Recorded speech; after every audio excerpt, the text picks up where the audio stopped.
السلام عليكم ورحمة الله وبركاته. يا مساء الجمال على كل حبايبنا في كل مكان.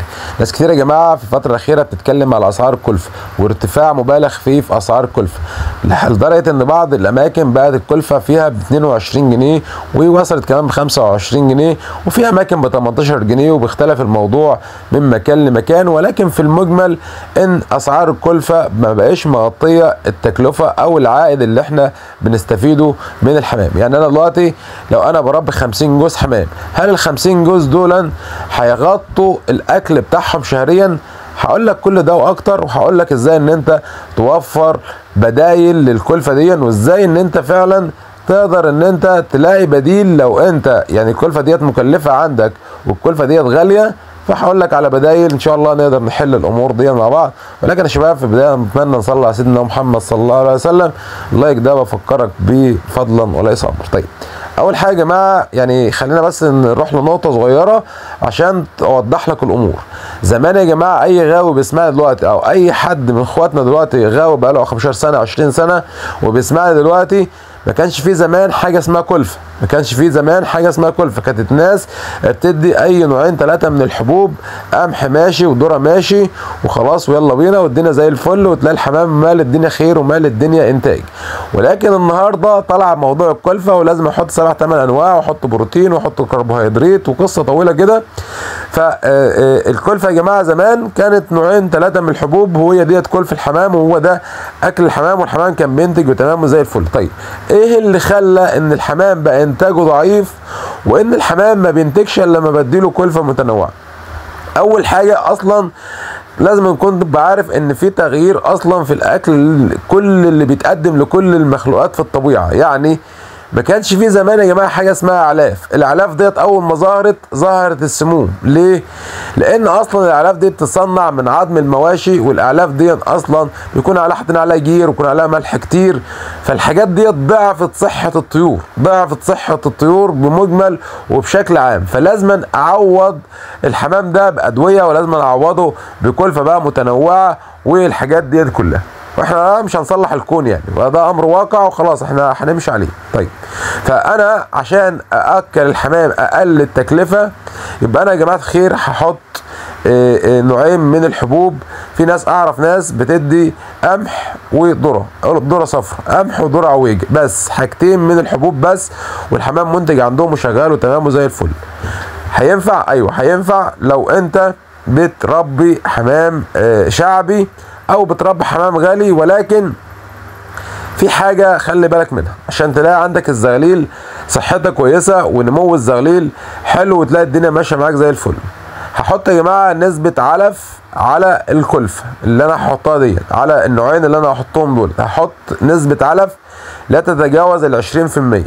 يعني هحط مثلا ذره وقمح، ولما يكون في زغاليل، انا بقول لك عشان نوفر في الكلفه، لما يكون في زغاليل عندك بحط 20% من الحجم المجمل من الكلفه. يعني لو بقدم 10 كيلو كلفه احط عليهم 2 كيلو علف واثناء وجود الزغاليل، ودي اول حل. طيب الحل الثاني يا جماعه، لازم اكلف الحمام ده بميعاد. يعني الحمام لو مفيش تحت زغاليل بياكل مره واحده في اليوم، وجوز الحمام يا جماعه الجوز بياكل 100 جرام في اليوم، 100 جرام في اليوم، تمام كده؟ يبقى انا اعمل حساب كل جوز حمام 100 جرام كلفه، ولو بتكلف وجبه واحده في اليوم هتحط 60 او 70 جرام بس. ليه؟ لان هو الحمام هياكل وجبه وهيملى الحويصله بتاعته وتمام على كده، وهيستنى الوجبه الثانيه بفارغ الصبر. هتقول لي كده انا بظلم الحمام. بالعكس، الحمام اللي بياكل بميعاد ده بيكون صحته اقوى وبيكون احسن بكتير من الحمام السيء. ما ترميش الحمام اكل على الارض على طول والحمام يتبرز على الاكل ويرجع ياكل منه تاني والحمام يتمرض وبيهلك كلفه كتير، وكل ده بيكون على الفاضي. طيب في يا جماعه زيادات الاكل من منزل، اي زيادات اكل عندك من منزل، يعني الحبوب اللي احنا اللي بتزيد مننا زي الرز المطهي والحاجات دي كلها الحمام بياكلها. ايوه بياكلها بصحيه الحمام، ايوه صحيه الحمام، ولكن بشرط برضه ان الاكل ده ما يكونش بقاله يوم واثنين وثلاثه والاكل ده يكون حامض وفيه بكتيريا والحاجات دي كلها. لا، يكون اكل صابح زايد منك بديه الحمام، بقدمه الحمام بياكله تمام زي الفل. اي زيادة اكل عندك الحمام بيقتات عليها زي الفل مفيش اي مشاكل. تمام كده. طيب لو انا يا جماعه عاوز فعلا انجح الحمام واكسب منه واوفر في الكلفه، الحل ده يا جماعه جذري صدقوني، هيخليك تحب مشروع تربيه الحمام. الحل ده يا جماعه يعني انا شغال بيه من سنين، انا كنت بربي حمام محبوس على فكره، ولكن لما لقيت الحمام محبوس بيصرف عندي كتير وبيصرف عندي ياما، بقيت اطير الحمام. وده حل على فكره، يعني هتلاقي مردود وعائد، وهتلاقي ان نفسك اصلا ما بتصرفش على الحمام لو انت بتطير الحمام عندك. وده صدقني حل جذري. ليه؟ انا يا جماعه كنت بصرف على الحمام ده في اليوم، على سبيل المثل لو بصرف في اليوم 50 جنيه لا هصرف 25 جنيه، لو بصرف 100 جنيه لا هصرف 50 جنيه، 200 جنيه هصرف 100 جنيه. ده الفرق السايب من المحبوس، لان السايب بيجيب رزقه. السايب اصلا يا جماعه الحمام مخلوق بجناح عشان يطير.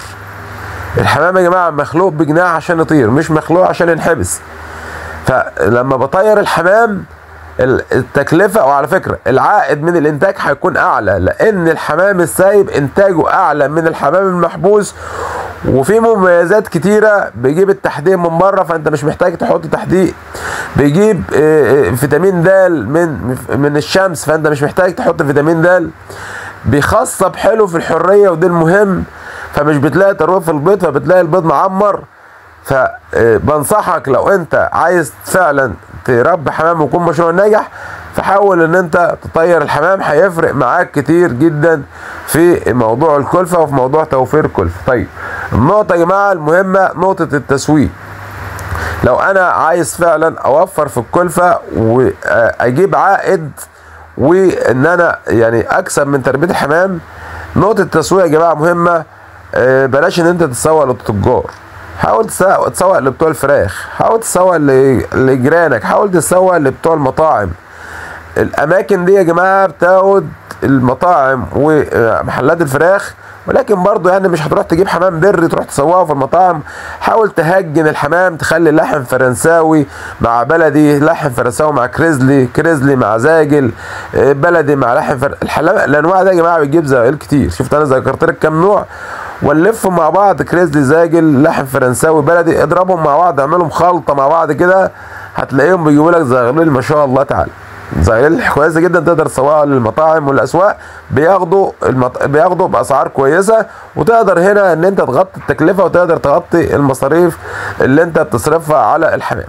فيا جماعه في بدايل اي نعم البدايل بسيطه، ولكن بدايل ان شاء الله نقدر ان احنا من خلالها ان احنا نقدر نوفر في الكلفه ونقدر نبيع الحمام بتاعنا باسعار كويسه. لو محتاج حاجه اكتبها لي في الكومنتات ارد عليك ان شاء الله تعالى. اشوفكم على خير، السلام عليكم.